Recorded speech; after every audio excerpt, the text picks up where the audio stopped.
मनोज जरांगे पाटील यांच्या आंदोलनाला दिला जाहीर पाठिंबा। 20 तारखेला आंदोलनामध्ये शेतकरी संघटनेच्या कार्यकर्त्यांनी मोठ्या संख्येने सामील होण्याचे केले आवाहन। आज स्वाभिमानी शेतकरी संघटनेचे नेते माजी खासदार राजू शेट्टी यांनी मराठा आंदोलक मनोज जरांगे पाटील यांची अंतरवली सराटी येथे भेट घेतली आहे।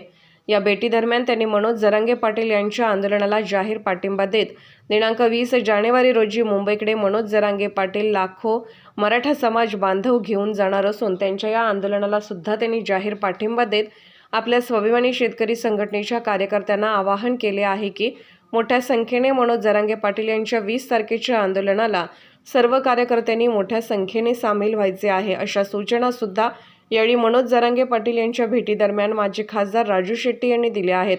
तसेच सरकारने आता या शेतकऱ्यांचा, गोरगरीब नागरिकांचा व मराठा समाजाचा अंत न पाहता त्वरित मराठा आरक्षण जाहीर करावे असा सल्ला सुद्धा यावेळी माजी खासदार राजू शेट्टी यांनी सरकारला दिला आहे। आजपासून माझा शेतकऱ्यांच्या वेगवेगळ्या प्रश्नाच्या संदर्भामध्ये मराठवाड्याचा दौरा सुरू झालेला आहे। आज सकाळीच धाराशिव येथे शेतकऱ्यांच्या प्रश्नावर ट्रॅक्टर मोर्चा झाला आणि तो मोर्चा संपून जाफराबादकडे जात असताना मनोज जरांगे पाटील आज गावी आहेत असं समजलं, म्हणून आज त्यांची भेट घेतली। कारण त्यांचा जो लढा आहे त्या लढ्याला पहिल्यापासून पाठिंब्याची भूमिका स्वाभिमानी शेतकरी संघटनेने घेतलेली आहे। त्यांच्या उपोषणाच्या दरम्यान मी इथं येऊन त्यांच्या तब्येतीची चौकशी करून गेलो होतो। अनेक ठिकाणचे स्वाभिमानीचे कार्यकर्ते त्याच्यामध्ये आंदोलनामध्ये सहभागी होते। शिवाय त्यांची ज्यावेळी प्रकृती ढासळली होती त्यावेळी माझी ऊस दराबद्दल पश्चिम महाराष्ट्रामध्ये जी 22 दिवसाची पदयात्रा चालू होती ती सुद्धा खंडित केली आणि त्यांचं उपोषण संपल्यानंतरच मग पुन्हा ती पदयात्रा मी पूर्ण केली होती।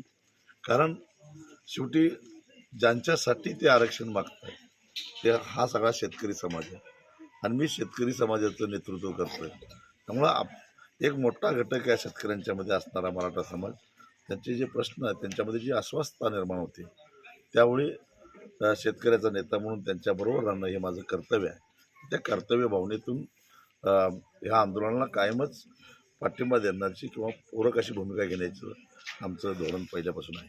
20 तारखेला जरांगे पाटील मुंबईकडे अंतरवलीतून निघणार आहेत, त्याही आंदोलनाला आमचा पाठिंबा असेल आणि स्वाभिमानीचे कार्यकर्ते ज्यांना शक्य असेल त्यांनी त्याच्यामध्ये सहभागी व्हावं अशा सूचना आम्ही दिलेल्या आहेत। 20 तारखे अगोदर तुम्ही आता सरकारला काय सांगणार? नाही, सरकारला माझं सांगणं एवढंच आहे की तर अंत बघू नका आणि विषयाची परीक्षा घेऊ नका।